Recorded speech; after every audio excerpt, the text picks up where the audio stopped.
We are going to be looking at polynomial identities.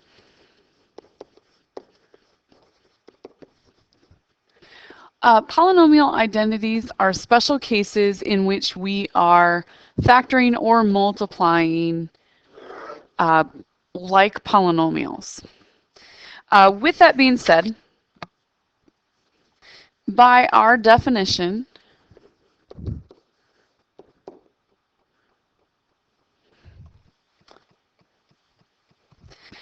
it is an expression in which two polynomials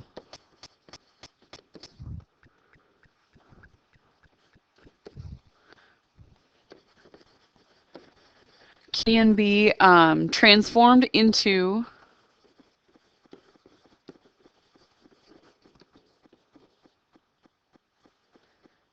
the other side. Okay, so that's a bunch of math jargon, so sometimes it's easier to look at this from examples. So there are four different types that we're going to be looking at specifically. The first one, these are kind of like special cases. So this is the difference of squares. The difference of squares is going to be in the form of a squared minus b squared. So that's the left side.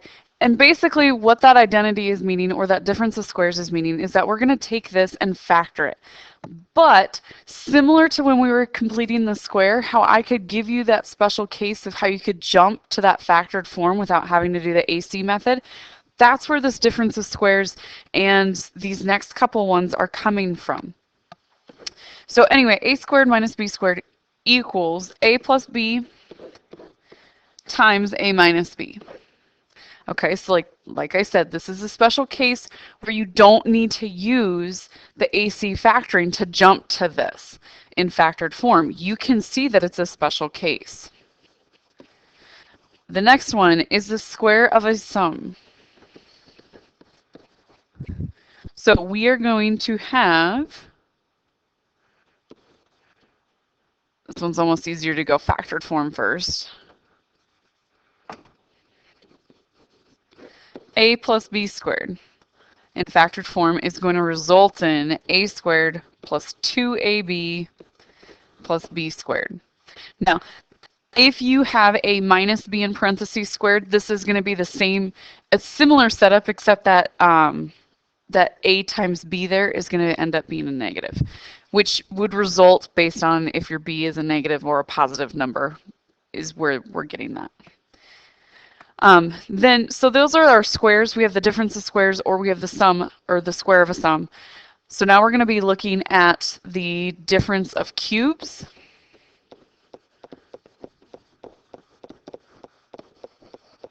So the difference of cubes is going to result in a cubed minus b cubed. And the factored form of this is going to be a minus b times our a squared plus ab plus b squared. So not quite the square of the sum because there isn't a 2 there, but pretty darn similar. The sum of the cubes, however,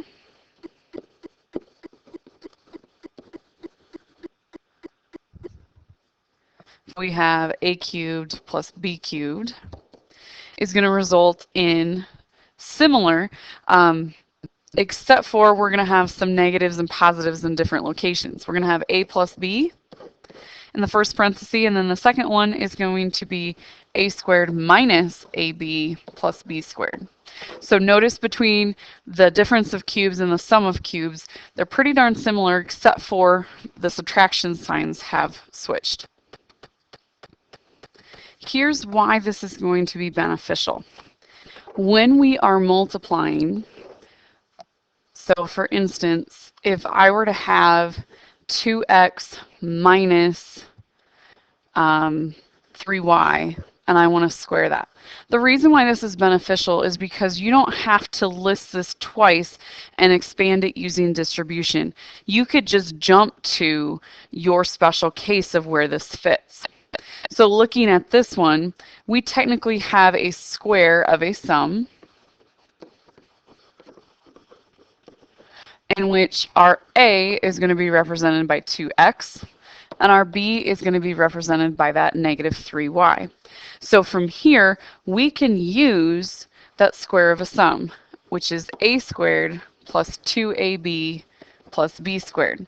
Now I'm going to fill in the appropriate stuff into my sum of squares there. So I have 2x in parentheses squared plus 2 times 2x times negative 3y plus negative 3y squared. So again, this is a cheat in order to not have to do the full distribution. I am going to have to simplify this though. So I'm going to have 4x squared minus 12xy plus 9y squared. And that's my final answer. So I, again, didn't have to use the distribution, didn't have to use the box method. I could look at that identity and simplify it. Now, you need to also be able to go the reverse way. So that was actually expanding it. Now the reverse way is to factor and simplify.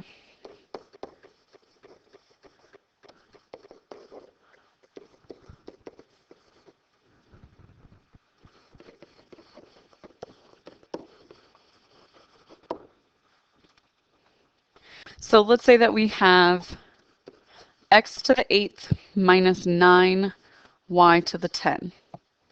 So looking at this, I'm going to look at it in terms of whether I'm going to have a difference of squares or if I'm going to have a difference of cubes. Well, 8 and 10 are both not divisible by 3, so this is going to end up being a difference of squares. So you might ask, how do you figure out what is your A term, what is your B term? So right now, this is in the form then of a squared minus b squared. What you're going to do to figure out your A is to square root that x to the 8th, which we know based on simplifying radicals, this is now going to end up being x to the 4. Our b term is going to be the square root of 9y to the 10. Well, the square root of 9 is 3, and that y10 is going to end up being y to the 5th. I now have my a and b terms in which my difference of squares is going to be the a plus b times a minus b. Well, I now know what is my a, what's my b, so I can substitute those back in order to factor this without having to use that a squared or the AC method. And that right there is my final result. So these are your special cases. In order to expand or factor a little bit more quickly, we will look at, there's another method in order to expand quickly, and we'll look at that a little later.